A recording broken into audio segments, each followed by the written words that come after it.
Good day, and welcome to another episode of Jimmy Jaunt.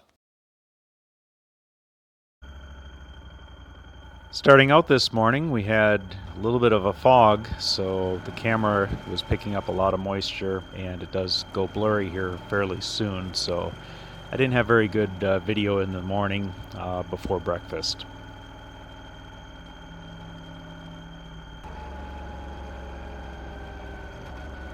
Now, I was heading out of Sanford and getting up onto 46A, a little cut between 46 and 44. And as I was driving around the corner, I got up to speed, which is 55 in that area. And as I'm driving, you'll notice shortly off to the right here, there was a deer. Now, luckily it was moving off of the road. There's the deer. Okay, so it was moving off the road, so luckily it didn't get in my way.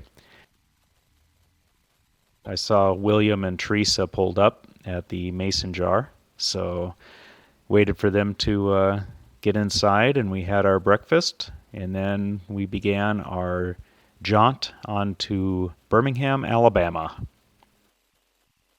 Now, we tried as much as we could to stay off of the major roads. We did hit a couple of U.S. highways here. Here we were getting off of one of the, I think it was 441, and getting onto another U.S. highway and kind of angling our way up to Interstate 75, head north to get up to Interstate 10.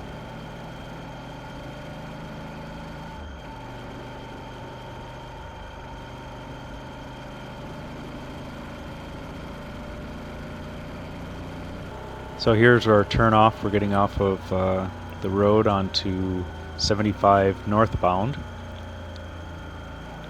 And they had lost me at the previous light, so I had to catch up to get to that exit, but they were nice enough to wait for me.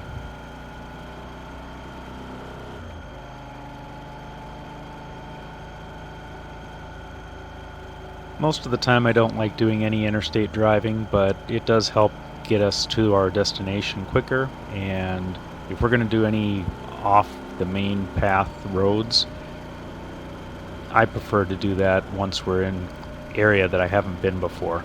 We've done a lot of 98 and it just got a little boring, so interstate's fine. Here's a little section of Interstate 75, and you can see why it is so boring. There's absolutely nothing here. Well, concrete, cars, and trees. Now, we did have a couple patches of really dense fog, almost like a light rain. My camera lens actually got fogged up on this. It did dry out later once we got past this area, but it did get pretty dense. And there you can see some of the moisture still on the lens. This is basically where we exited Interstate 75 and started getting onto Interstate 10 to head west towards, get towards Pensacola area.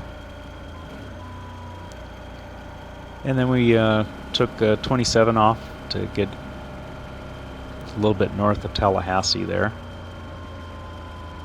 It was nice to get off the interstate.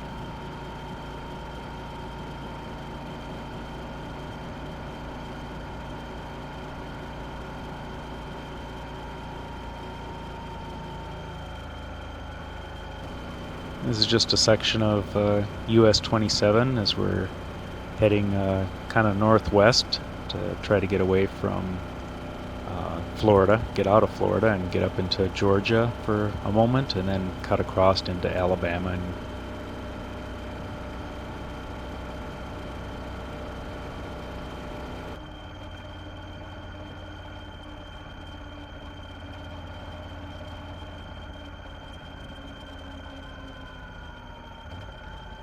in this intersection, Teresa ended up going past the turn.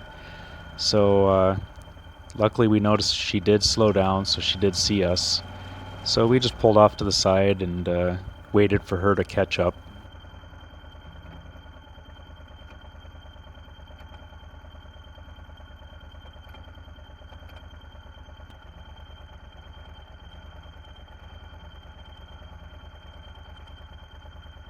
And there she is.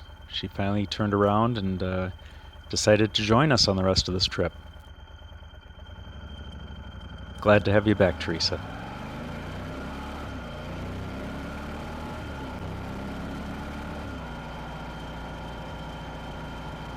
So we continued on our route.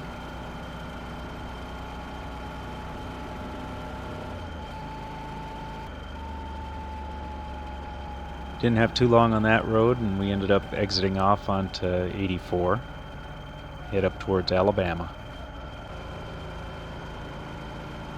And this is one of the reasons I like these off-roads. U.S. highways are good, much larger than a U.S. highway, and it just takes the fun out of being out on the motorcycle.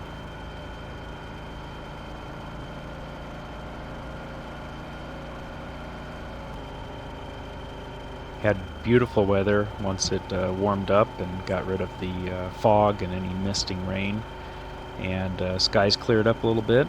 Had plenty of sights to see with the trees and being out in the country. It was very nice.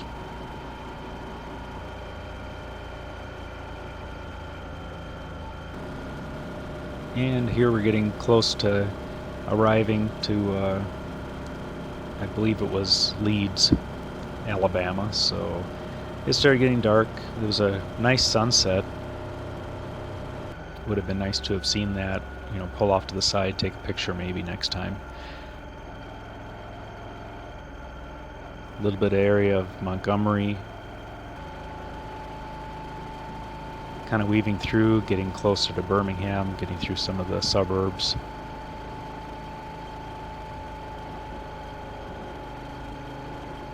And here we are. We finally got to the final destination for the night and found a Hampton Inn that William had stayed at before, so we just thought, hey, it's right across from the Barber Museum, so why not? So we got unpacked and then went and found some place to eat.